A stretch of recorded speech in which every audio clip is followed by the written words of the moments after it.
আমার প্রিয় গ্রামবাসী, আসসালামু আলাইকুম। অনেকদিন পরে নিজের বাড়িতে উপস্থিত হতে পেরে খুবই ভালো লাগছে আমার। আমরা রাজনীতি কার জন্য করি? আমরা রাজনীতি মানুষের জন্য করি। অর্থাৎ দেশ এবং দেশের মানুষের জন্য আমরা রাজনৈতিক দল হিসেবে বিভিন্ন পরিকল্পনা গ্রহণ করি। বিসমিল্লাহির রহমানির রহিম।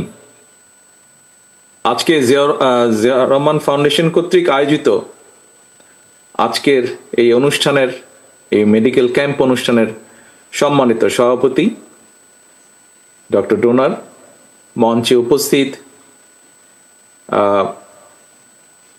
এই এলাকা থেকে নির্বাচিত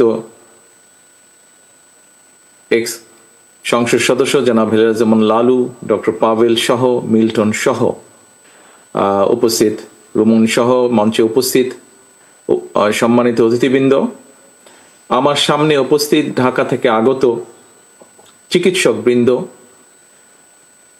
বগুড়া জেলা বিএনপির বিভিন্ন পর্যায়ের নেতৃবৃন্দ এবং আমার প্রিয় গ্রামবাসী, আসসালামু আলাইকুম। অনেকদিন পরে নিজের বাড়িতে উপস্থিত হতে পেরে খুবই ভালো লাগছে আমার। আজকে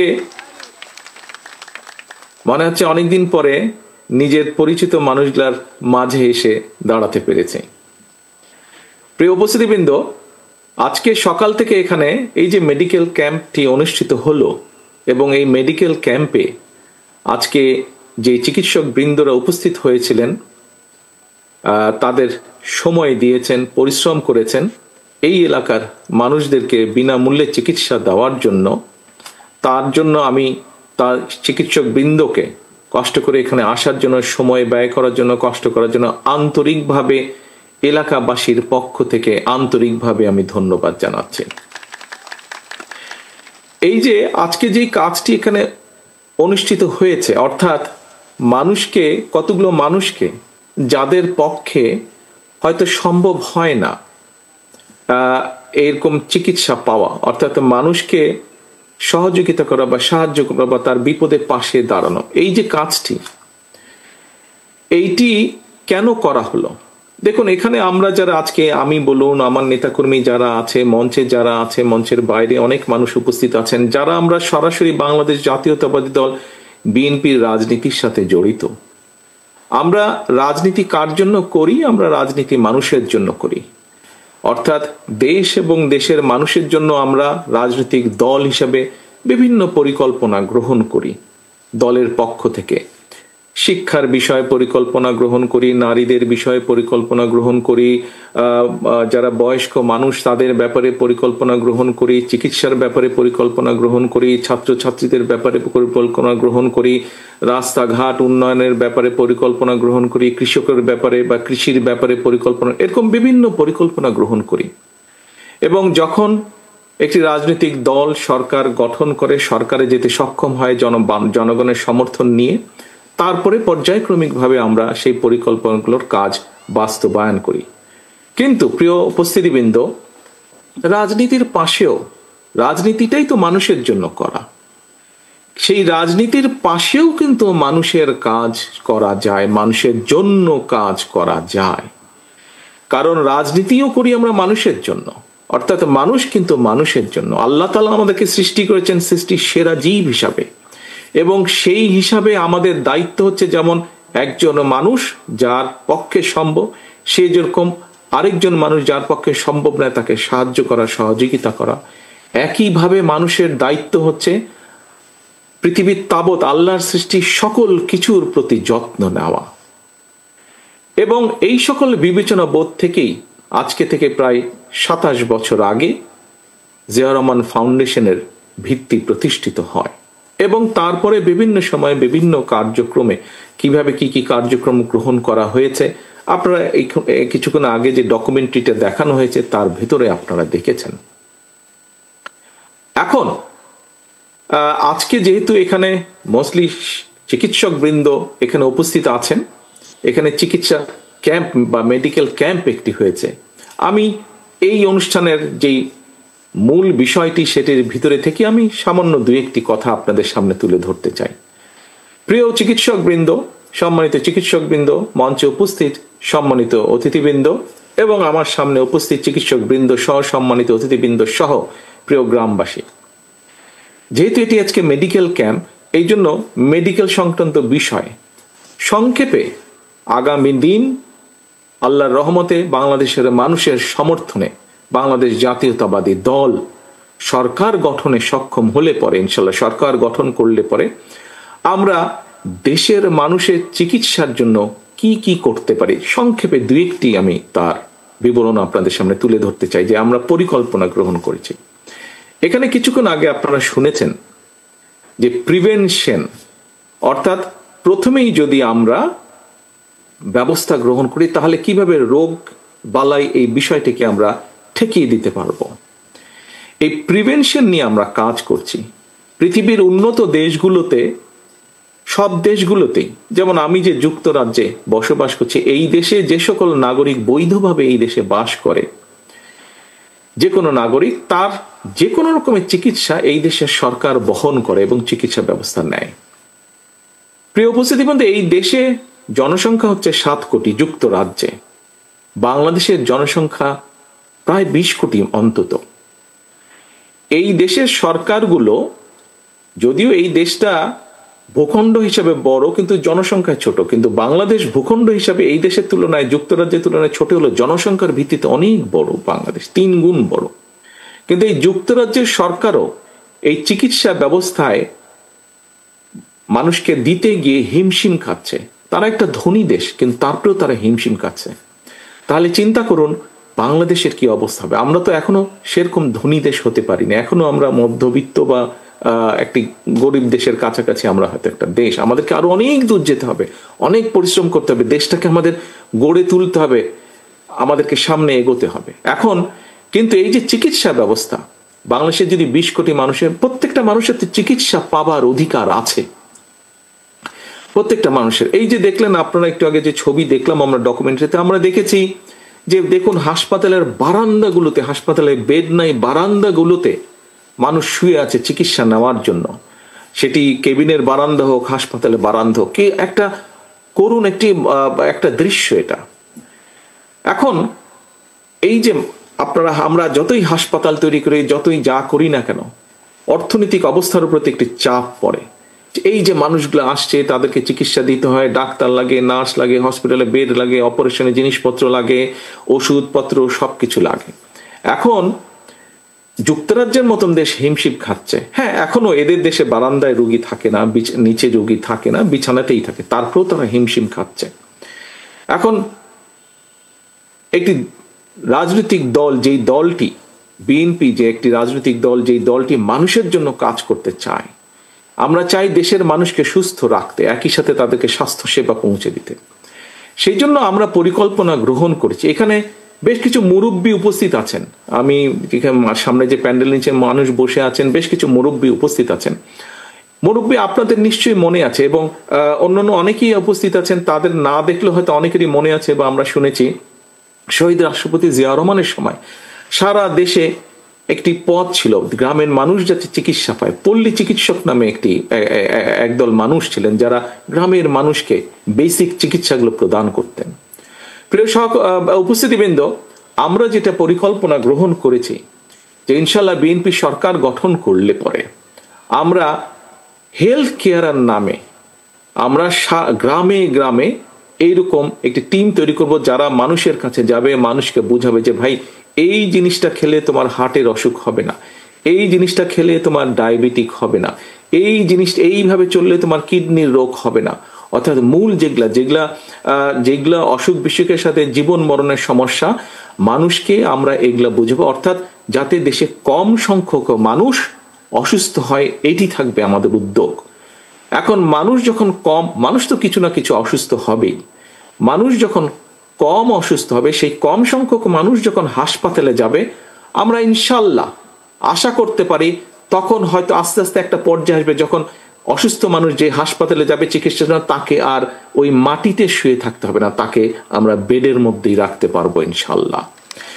এর বাইরে যেই মানুষ অসুস্থ মানুষগুলা যাবে চিকিৎসার জন্য, তখন আমরা প্রায় প্রত্যেক মানুষকে চিকিৎসকরা, এই যে একটু আগে শাহজাহান সাহেব বললেন যে এত মানুষ আসে, এত অসুস্থ মানুষ, সেই তুলনায় ডাক্তার নার্সের সংখ্যা কম, আমরা চাইলেও চিকিৎসা দিতে পারছি না। কিন্তু আমরা যদি কম সংখ্যক চেষ্টা করি এবং তার ফলে যদি সরকারের চেষ্টার ফলে যদি কম সংখ্যক মানুষ অসুস্থ হয়, সেই অল্প সংখ্যক মানুষ যখন যারা অসুস্থ হবে হাসপাতালে, তাদেরকে বেটার ভালো চিকিৎসা দেওয়া সম্ভব হবে, ওষুধপত্র দেওয়া সম্ভব হবে। কাজেই আমাদের এইটি একটি লক্ষ্য আছে, আমরা হেলথ কেয়ার তৈরি করব। এই হেলথ কেয়াররা সারাক্ষণ তাদেরকে ট্রেনিং দেওয়া হবে বেসিক অসুখ বিসুখ কিভাবে, গ্রামের মা বোনরা যারা সংসার দেখভাল করেন তাদের কাছে গিয়ে পরামর্শ দিবে যে কিভাবে পরিবারকে সুস্থ রাখতে হবে। আপনারা চিন্তা করে দেখুন, আমরা যদি আস্তে আস্তে একটা সুস্থ পরিবার তৈরি করতে পারি, আস্তে আস্তে সুস্থ পরিবার সম্মত একটা গ্রাম তৈরি করতে পারি, আস্তে আস্তে এরকম গ্রামের পরে উপজেলা একটা তৈরি করতে পারি যেখানকার অধিকাংশ মানুষ সুস্থ, আস্তে আস্তে একটি জেলা তৈরি করতে পারি যেখানকার অধিকাংশ মানুষ সুস্থ, আস্তে আস্তে একটি বিভাগ এবং আস্তে আস্তে আমরা একটি দেশ তৈরি করতে পারবো ইনশাল্লাহ, যেখানে অধিকাংশ মানুষ সুস্থ থাকবে। আসুন আমরা সেটি মিলে চেষ্টা করব ইনশাল্লাহ, সকলে মিলে।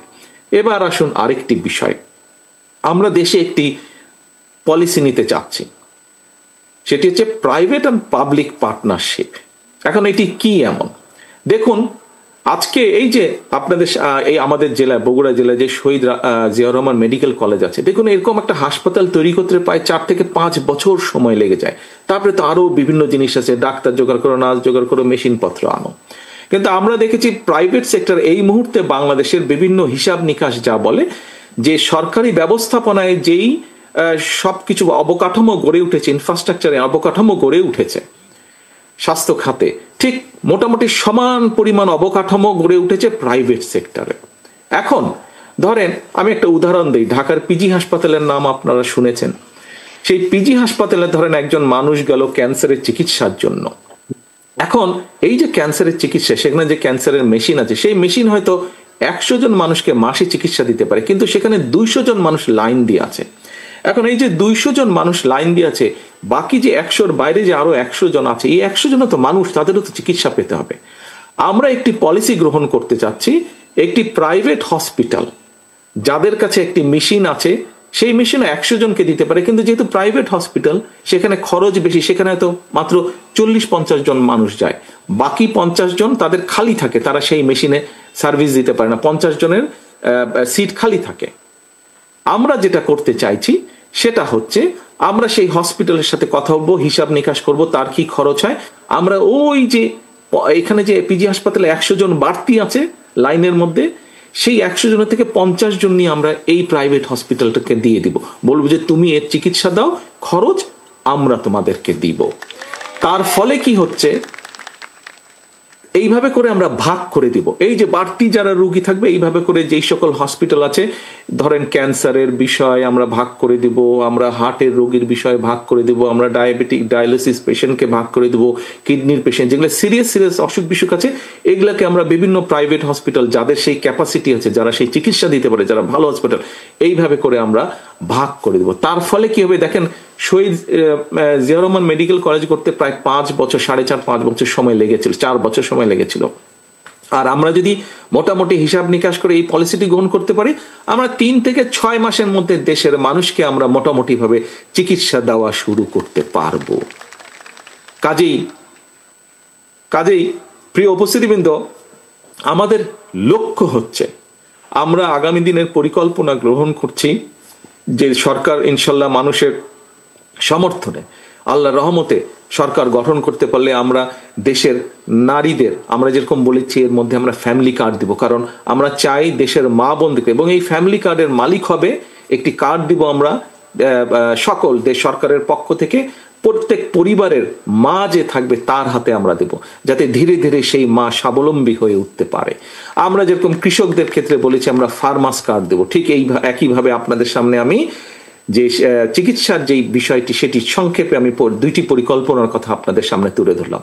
এইভাবে ঠিক আমাদের শিক্ষার ক্ষেত্রে পরিকল্পনা আছে, কিভাবে আমরা আমাদের আগামী দিনের যে ভবিষ্যৎ ছেলেমেয়েরা, তাদেরকে আমরা গড়ে তুলবো, তাদেরকে আমরা বিভিন্ন রকম ছোটবেলা থেকে তাদেরকে আমরা কয়েকটি ভাষা শেখাবো, তাদেরকে আমরা খেলাধুলায় এক্সপার্ট করব, তাদেরকে আমরা বিভিন্ন সংস্কৃতিতে এক্সপার্ট করব, যাতে শুধু পড়ালেখা না, পড়ালেখার পাশাপাশিও তাদের বিভিন্ন রকম কোয়ালিটি থাকে, যাতে তারা জীবনে সাথে সাথে তারা বাকরির জন্য ঘুরতে না হয়, যাতে যে কোনো জায়গায় তারা যখন পড়ালেখা শেষ করবে সাথে সাথে তারা যাতে চাকরি বাকরি খুঁজে পায় অথবা নিজের পায়ে স্বাবলম্বী হয়ে দাঁড়াতে পারে। প্রিয় সহকর্মীবৃন্দ, প্রিয় উপস্থিতিবৃন্দ, প্রিয় চিকিৎসক বৃন্দ যারা আমার সামনে আজকে বসে আছেন, জিয়াউর রহমান ফাউন্ডেশনের মাধ্যমে আমরা চেষ্টা করেছি বিগত 27 বছর ধরে সাধারণ মানুষের পাশে দাঁড়াতে। কতটুকু আমরা পেরেছি পারিনি সেটা হচ্ছে ভিন্ন বিষয়, কিন্তু আমরা আমাদের চেষ্টা করেছি এবং আমাদের এই চেষ্টা আমরা অব্যাহত রেখেছি।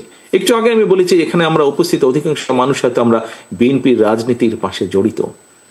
প্রিয় সহকর্মীবৃন্দ, আজকে এখানে যারা উপস্থিত আছেন শুধু আপনাদের কাছেই আমি আহ্বান রাখছি না, আজকের এই অনুষ্ঠানের মাধ্যমে সমগ্র বাংলাদেশে শহীদ রাষ্ট্রপতি জিয়াউর রহমান, দেশনেত্রী খালেদা জিয়ার যত সৈনিক, বিএনপির যত নেতা কর্মী আছে, আসুন আমরা রাজনীতিটিকে আজ এমন ভাবে গড়ে তুলি যাতে আমাদের রাজনীতির মাধ্যমে আমরা আমাদের এলাকার প্রত্যেকটি যেই এলাকায় আছে প্রত্যেকটি সাধারণ মানুষের কাছে সাহায্যের হাত বাড়িয়ে দিতে পারি, সাধারণ মানুষের পাশে, যাতে করে আমরা তাদের বিপদে আপদে তাদের পাশে এসে দাঁড়াতে পারি। অর্থাৎ আমরা সাধারণ মানুষের পাশে তাদের আস্থার প্রতীক, তাদের বিশ্বাসের প্রতীক হিসেবে যাতে আমরা দাঁড়াতে পারি, সেইভাবে আসুন আমরা নিজেদেরকে গড়ে তুলি।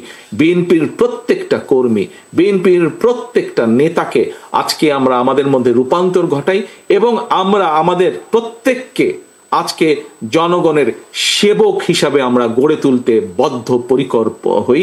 আমরা নিজেদেরকে জনগণের সেবক হিসাবে নিজেদেরকে গড়ে তোলার জন্য শপথ গ্রহণ করি। এটিই হোক আমাদের আগামী দিনের রাজনীতির শপথ, এটিই হোক আমাদের আগামী রাজনীতির পরিকল্পনা, এটিই হোক আমাদের আগামী রাজনীতির লক্ষ্য এবং উদ্দেশ্য। পরিশেষে আমি আবারও জিয়াউর রহমান ফাউন্ডেশনের আজকের এই অনুষ্ঠান আয়োজন যারা করেছেন তাদের প্রত্যেককে আমার পাশে উপস্থিত জিয়াউর রহমান ফাউন্ডেশনের vice president doctor Zubaidur Rahman আজকে এই পরিকল্পনার মাধ্যমে এই অনুষ্ঠানটি সফল করেছেন এবং যে পরামর্শ দিয়েছেন এবং মাঠে থেকে যে মানুষগুলো কাজ করেছেন, জিয়াউর রহমান ফাউন্ডেশনের যে সকল সদস্যবৃন্দ কাজ করেছেন, আমার এই গ্রামবাসী, আমার দলের নেতা কর্মী, ছাত্রদল, যুবদল, বিএনপি সহ যারা কাজ করছেন, প্রত্যেকটি মানুষকে, আমার বাড়ির আঙিনার যে সকল ভাইয়েরা কাজ করেছেন প্রত্যেকটি মানুষকে আবারও আন্তরিকভাবে আমি ধন্যবাদ জানাতে চাই 7,000 মানুষের কাছে আজকে চিকিৎসা সেবা পৌঁছে দেওয়ার জন্য। পরিশেষে আমি আবারও চিকিৎসকবৃন্দ যারা ঢাকা থেকে কষ্ট করে এসে 7,000 মানুষকে চিকিৎসা দিয়েছেন, তাদের পরামর্শ দিয়েছেন, তাদেরকেও আবার আন্তরিক ধন্যবাদ জানিয়ে শুভকামনা রেখে আসুন আমাদের লক্ষ্য এবং উদ্দেশ্য একটাই, বাংলাদেশ এবং বাংলাদেশের মানুষকে সেবা প্রদান। সেই প্রতিজ্ঞা রেখে, সেই শপথ রেখে, সেই প্রত্যাশা রেখে আমার বক্তব্য শেষ করছি। আল্লাহ হাফেজ। বাংলাদেশ জিন্দাবাদ, বাংলাদেশ জাতীয়তাবাদী দল জিন্দাবাদ।